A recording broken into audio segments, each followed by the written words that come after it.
बिस्मिल्लाहिर्रहमानिर्रहीम। अस्सलाम वालेकुम नाज़रीन, मैं अहमद फ़वाद हूँ और आप मेरा यूट्यूब चैनल देख रहे हैं। नाज़रीन, बड़ी खबर और ब्रेकिंग न्यूज़ के साथ आज की व्लॉग में आप खिदमत में हाजिर हुआ हूँ। चीफ जस्टिस काजी फ़ाइज़ ईसा की जानिब से अमली तौर पर 2 जजिस को फारिग कर दिया गया है। मामला क्या है, अहम तरीन और एक्सक्लूसिव डिटेल्स हैं आपके साथ मैंने शेयर करनी है।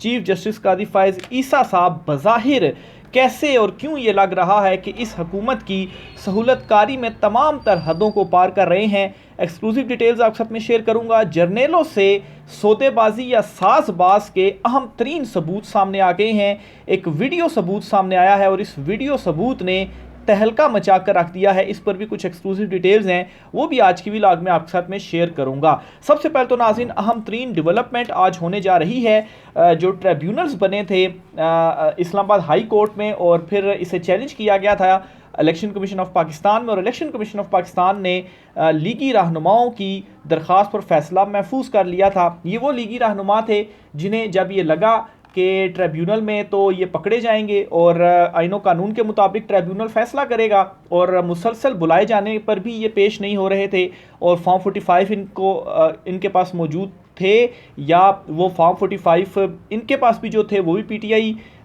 उनमें जीती हुई थी। तो ये फॉर्म 45 भी इलेक्शन ट्रिब्यूनल जो कि इस्लामाबाद हाई कोर्ट के जस्टिस तारिक महमूद जहांगीरी साहब पर मुश्तमिल था, वो समाअत कर रहा था, तो उस ट्रिब्यूनल को ये नहीं दे रहे थे। तो इस सारे मुद्दे को ये लेकर गए थे chief election commissioner election commission के पास के किसी तरीके से ये जो मामला है वो हम इलेक्शन कमीशन में ले जाकर दबा दें, क्योंकि अगर ये खुल गया तो फिर हमारी जो नशिस्तें हैं वो तो हमारे हाथ से निकल जाएंगी। तो इलेक्शन कमीशन ऑफ पाकिस्तान ने फैसला महफूज किया था और मेरे ख्याल से सिर्फ 3 समातें या 2 समातें इनकी हुई थी। विद इन 24 आवर्स इनकी जो दरख्वास्त थी वो टेकअप हुई। हालांकि पाकिस्तान तहरीक इंसाफ के इंट्रा पार्टी इंतखाबात पर 2 मरतबा केस मुकर्रर हुआ समात के लिए और दोनों मरतबा डी लिस्ट कर दिया गया, उसे सुना ही नहीं गया। इतना इंपॉर्टेंट मामला था और यहाँ पर 24 घंटों में दरख्वास्त टेकअप होती है और फिर उसके बाद 2 दिन के अंदर फैसला भी महफूज हो जाता है। तो आज नाज़रीन जो ये फैसला इलेक्शन कमीशन ऑफ पाकिस्तान ने ये सुनाना है, बहुत ही इंपॉर्टेंट फैसला होगा इलेक्शन कमीशन ऑफ पाकिस्तान की जानिब से कि वो फैसला क्या करती है।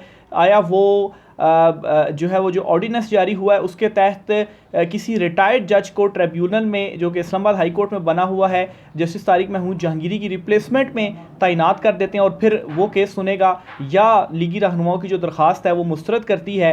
वैसे अगर election commission of Pakistan accept भी करती है तो फिर भी इलेक्शन कमीशन को ही मसला होगा, क्योंकि एक तो वो ऑर्डिनेंस भी चैलेंज हुआ है, फिर लाहौर हाई कोर्ट का ऑर्डर भी मौजूद है, और फिर अगर इलेक्शन कमीशन ऐसा कोई फैसला देती है तो वो फिर इस्लामाबाद हाई कोर्ट में चैलेंज भी हो सकता है। तो बहरहाल ये इस तनाजुर में देखा जाए तो बहुत ही इंपॉर्टेंट ये फैसला है। आज इलेक्शन कमीशन ऑफ पाकिस्तान ने फैसला सुनाना है। काज लिस्ट जारी कर दी गई है और काज लिस्ट के ऊपर जो वक्त दिया गया है वो 3 बजे का वक्त दिया गया है। जब मेरी वीडियो आप तक पहुंचेगी शायद 3 से ऊपर टाइम हो गया हो, इलेक्शन कमीशन का शायद फैसला अनाउंस भी हो गया हो, लेकिन अभी जब मैं वीलॉग रिकॉर्ड कर रहा हूँ तो अभी उनका फैसला अनाउंस नहीं हुआ, या ये भी हो सकता है कि 3 का तो जस्ट टाइम उन्होंने दिया है तो उसको अनाउंस करते करते थोड़ा सा ये टाइम लगा दें, क्योंकि हमने ये भी देखा है कि कुछ इंपॉर्टेंट जो फैसले होते हैं उनमें 2-2 3-3 घंटे डिले भी से भी वो होते हैं या फिर अगले दिन पर भी वो चले जाते हैं। लेकिन मेन जो चीज़ इसमें समझने वाली थी वो 2 इसके एंगल्स थे जो मैंने आपके सामने रख दिए कि इलेक्शन कमीशन जो 2 मुतवक्के फैसले सुना सकता है, उन दोनों मुतवक्के फैसलों की सूरत में इलेक्शन कमीशन जो कि बज़ाहिर रिलीफ देना चाह रहा है लीगी रहनुमाओं को, उनको रिलीफ नहीं मिलेगा, क्योंकि मामला जो होगा वो at the end Islamabad high court में ही जाना है। तो वहाँ पर फिर इस तरह की जो आप कहें जी कि बज़ाहिर 2 नंबरियाँ हैं वो नहीं चल सकेंगी। तो आज ये जो बड़ा फैसला है वो होने जा रहा है। दूसरी तरफ नाज़रीन, पंजाब हुकूमत ने जो तक इज़्ज़त वाला कानून पास करवाया है और इसे गज़ट का भी हिस्सा बना दिया है, इससे लाहौर हाई कोर्ट में चैलेंज किया गया था और लाहौर हाई कोर्ट रजिस्ट्रार की जानिब से इस पर एतराज़ात आयद किए गए थे। इस पर यह हुआ है जी कि एतराज़ात को अब ख़त्म कर दिया गया है और दरख्वास्त को काबिल समात करार दे दिया गया है। दरख्वास्त गुजार ने जो दरख्वास्त दायर की थी जी, इसमें गवर्नर पंजाब और जो सूबाई हुकूमत है इन्हें फ़रीक बनाया गया था और इसमें ये इस्तदा की गई थी कि कालादम करार दिया जाए इस कानून को, ये काला कानून है। तो इस पर एतराज़ आयद किया गया था पहले, लेकिन अब ये हुआ है कि एतराज़ ख़त्म कर दिया। ये लेटेस्ट में डेवलपमेंट हुई है, और ना सिर्फ एतराज़ ख़त्म हुआ है बल्कि दरख्वास्त को भी काबिल समात करार दे दिया गया है। पहली समात में ही होता है कि आपने बताना होता है कि आपकी दरख्वास्त काबिल समात भी है या नहीं। अगर आप ये प्रूफ कर देते हैं कि काबिल समात है, तो फिर उसके बाद जो सेकंड प्रोसीजर होता है इसमें, वो जो फ़रीक़ैन है इस केस में, उन्हें नोटिस जारी किए जाते हैं और उनसे जवाब तलबी की जाती है, और फिर दूसरे मरहले में जाकर अगर कानून मुअत्तल हो या सस्पेंशन का जो ऑर्डर है वो दिया जा सकता है। तो ये एक बड़ी डेवलपमेंट इसमें हुई है। लेकिन इसमें एक और बड़ी तहलका खेज़ जो ख़बर है वो सामने आई है, और बड़ा दावा नजम सेठी साहब की जानिब से किया गया है। नजम सेठी साहब कहते हैं जी कि ये जो काला कानून है, ये काला कानून हुकूमत ने एस्टेब्लिशमेंट के साथ साज़बाज़ करके और एस्टेब्लिशमेंट के कहने के ऊपर ये कानून लेकर आए हैं, क्योंकि एस्टेब्लिशमेंट इस वक्त चाहती है कि पाकिस्तान तहरीक इंसाफ के ख़िलाफ़ जो कार्रवाई है वो की जाए, ख़ास तौर पर सोशल मीडिया के हवाले से, क्योंकि वहाँ पर PTI का जो बयानिया है उससे खुलकर एक्सप्लेन किया जाता है, और वहाँ पर एस्टेब्लिशमेंट को इस वक्त बहुत ही मुश्किलात का सामना है। तो ये 1 मिनट का क्लिप है, तो नजम सेठी साहब का ये सुनिए, फिर मज़ीद डिटेल्स की जानिब बढ़ते हैं। इसीलिए हमारी कम्युनिटी इसको अपोज कर रही है, और बड़ा सख्त इसको बड़ा मिस यूज़ किया जा सकता है अपोनेंट्स के खिलाफ। तो इसलिए वी आर अपोजिंग इट। इसमें बहुत से हमारे ऑब्जेक्शंस हैं, बहुत दफ़ा वो हमने बताए भी हैं जी। और एस्टैब्लिशमेंट चाहती है, बिकॉज इस वक्त सबसे ज़्यादा अटैक एस्टैब्लिशमेंट पे आ रही है PTI की तरफ से, तो इसलिए उसको रोकने के लिए ये बिल बनाया गया है। अच्छा, आपने देख ही लिया कितने इस वक्त ट्विटर अकाउंट्स ब्लॉक हुए हैं, ट्विटर ब्लॉक हुआ है, बंद किया हुआ है। इसके अलावा और भी बहुत सारे अकाउंट्स जो हैं उनको बंद किया हुआ है, ब्लॉक किया हुआ है या बंद किया हुआ है, और वो इसी किस्म के। और इस कानून के बाद बहुत मुश्किल हो जाएगा जिस किस्म की ये यूट्यूब और इंस्टाग्राम और फेस टाइम और फेसबुक और इस किस्म की चीज़ों के ऊपर टिकटॉक, ये चीज़ें आ रही हैं जो कि बहुत ही ज़्यादा एस्टैब्लिशमेंट और स्टेट इंस्टीट्यूशंस को टारगेट कर रही हैं। मगर बात यह है कि ये आज तो ऐसे है, कल ये सियासतदानों के खिलाफ इस्तेमाल हो सकता है, वो जेन्युइन डेमोक्रेटिक ऑपोजिशन या तनकीद के खिलाफ भी हो सकता है, जिसको आप आज तो आप ये कह सकते हैं कि एक यहाँ लहर सोशल मीडिया की चली हुई है जो कि एक सियासी जमात उसको पुश कर रही है, मगर कल को जेन्युइन क्रिटिसिज्म और फ्रीडम ऑफ स्पीच को भी इफेक्ट हो सकता है। तो इसमें बहुत से प्रॉब्लम्स हैं, मैं उधर नहीं जाऊँगा। ये बड़ा दावा जी नजम सेठी साहब की जानिब से किया गया। ना एस्टेब्लिशमेंट के हवाले से इन्होंने इंकशाफ किया, बल्कि ये भी कहा है कि ये जो कानून है इसे भी मिस यूज़ किया जा सकता है, और फिर इसको बाद में जो सियासी लीडरान हैं इनके अगेंस्ट भी ये इस्तेमाल हो सकता है।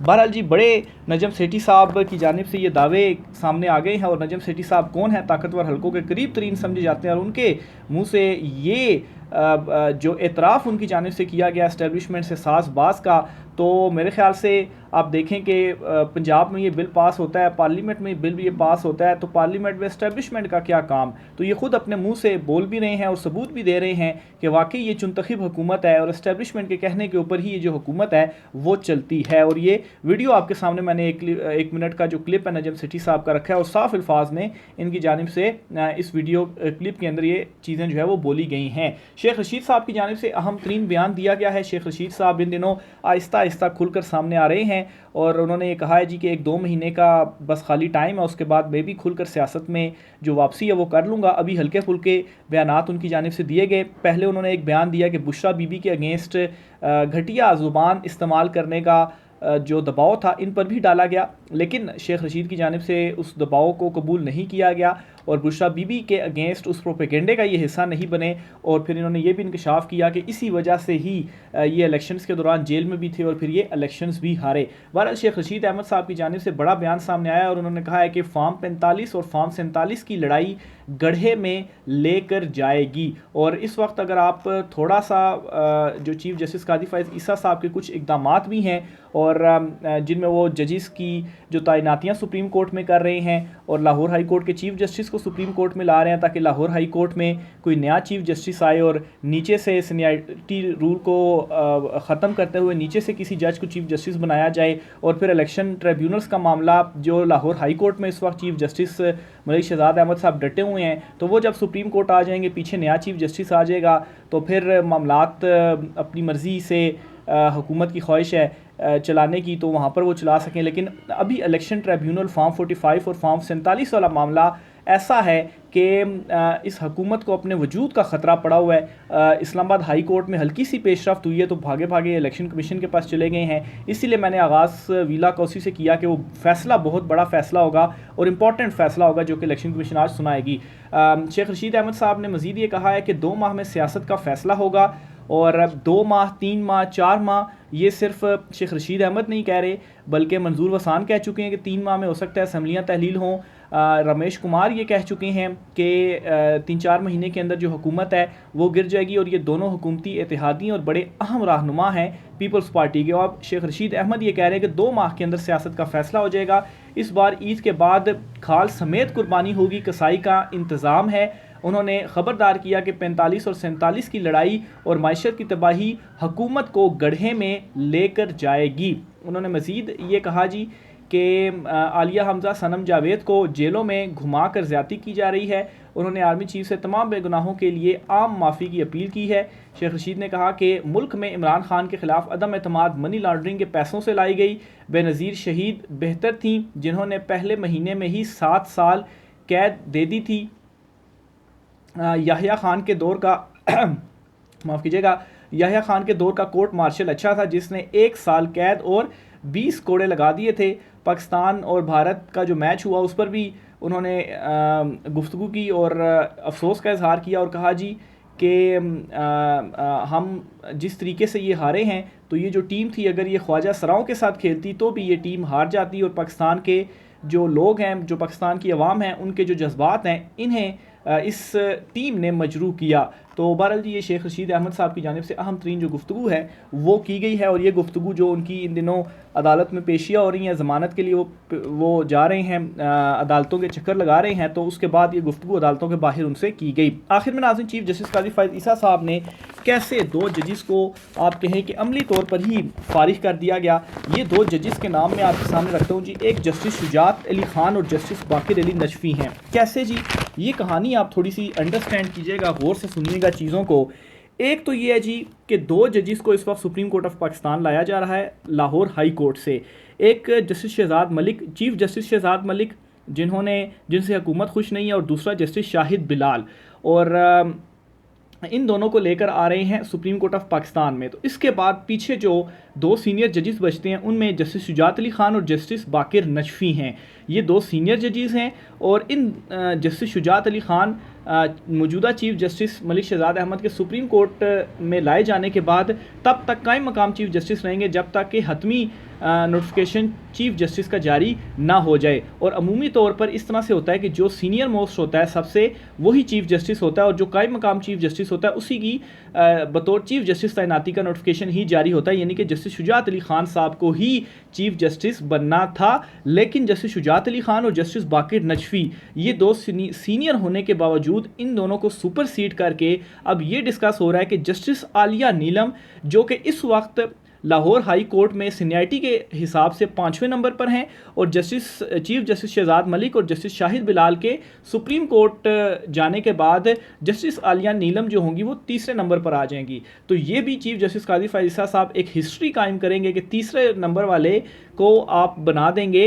लाहौर हाई कोर्ट का चीफ जस्टिस। यानी कि इससे पहले तो सिर्फ आर्मी चीफ की तैनाती में ऐसा होता था कि 3रे, 4थे, 5वें नंबर वाले को भी आर्मी चीफ बना दिया जाता था। अदलिया में इस तरह से नहीं होता था। तो पहली मरतबा एटलीस्ट मेरे नॉलेज में तो ऐसी कोई प्रीवियस एग्जांपल नहीं है। अगर आप में से किसी के जहन में कोई बहुत पुरानी एग्जांपल हो तो आप कमेंट बॉक्स में लिख सकते हैं। लेकिन ये मैं एटलीस्ट पहली मरतबा देख रहा हूँ कि एक जूनियर को फिर आप चीफ जस्टिस बना देंगे और सुपरसीड कर देंगे 2 सीनियर जजिस को। इस हवाले से जस्टिस याया अफरीदी साहब ने एक तजवीज़ भी दी थी कि अगर ऐसा होता है तो फिर जो जजिस सुपरसीड हुए हैं उन्हें इखलाकी तौर पर भी उन्होंने तो खैर ये कहा जी कि उन्हें फिर मुस्ताफ़ी हो जाना चाहिए। वैसे भी अगर आप देखें कि इखलाकी तौर पर नहीं लेकिन प्रोफेशनल तौर पर देखें कि एक जब जूनियर आपका सीनियर होकर चीफ जस्टिस बन जाए तो फिर वो इस्तीफ़ा ही दे देते हैं। जैसे कि फ़ौज के अंदर भी इसी तरह से होता है कि फिर अगर 5वें नंबर के जर्नल को आप आर्मी चीफ बनाते हैं तो ऊपर वाले जो होते हैं वो फिर मुस्ताफ़ी हो जाते हैं। तो फिर ये दोनों इस्तीफ़ा दे दें, या अगर फिर इस्तीफ़ा देकर नहीं देते और काम जारी रखते हैं तो फिर ये किस तरीके से जो काम है उसको जारी रख पाएंगे, क्योंकि एक तरह से अदम एतमाद का इजहार इनके ऊपर किया गया। अब इसके ऊपर कुछ लोग ये भी कह रहे हैं कि इस पर पूरी जो जुडिशल कमीशन का इजलास हुआ उन सब ने अदम एतमाद का इजहार किया, क्योंकि जुडिशल कमीशन के इजलास में जस्टिस आलिया नीलम को जो कि 5वें नंबर पर हैं उन्हें कहा गया जी कि सुप्रीम कोर्ट ऑफ पाकिस्तान लाया जाए। शुजात अली ख़ान या बाकिर नजफ़ी साहब जो हैं इन दोनों को सुप्रीम कोर्ट ना लाया जाए। इस पर बिल्कुल यूनानिमस डिसीजन था, यानी कि सब राज़ी थे। जस्टिस आलिया नीलम के हवाले से और शुजात अली ख़ान और जस्टिस बाकिर अली नजफ़ी जो हैं। लेकिन अब यहाँ पर ये देखा जाए कि अगर जुडिशल कमीशन इन चीज़ों के ऊपर राज़ी था तो उसमें एक तो ये है कि 5-4 से अभी जो फ़ैसला आया, जो चीफ़ जस्टिस कादी फ़ाइज़ और दीगर एक तरफ हुए और जो बाकी 4 जजेस थे वो एक तरफ हो गए। लेकिन इसमें कहने की बात ये है कि अगर जस्टिस जो हैं आलिया नीलम, अगर वो चीफ़ जस्टिस हो जाती हैं तो फिर ये नीचे 2 रह गए। इनका ये एक किस्म के जूनियर के नीचे फिर किस तरह से काम करेंगे, तो ये असल में अदम एतमाद का एक तरह से इजहार कर दिया जुडिशल कमीशन ने भी। तो ये आप फिर समझ लें कि अमली तौर पर ही वो ये चाहते हैं कि जी बस इनके ऊपर अदम एतमाद हो गया तो फिर ये काम किस तरीके से कंटिन्यू रखें। तो बहरहाल जी इस किस्म की जो बहस है इस वक्त चल रही है। देखें अब क्या जो डिसीजंस हैं वो फाइनली होते हैं या अदलिया के अंदर से कोई जो रिएक्शन है वो सामने आता है। राय का सार कीजिएगा। आज की व्लॉग से इतना ही, इजाज़त दीजिए, अल्लाह हाफ़िज़।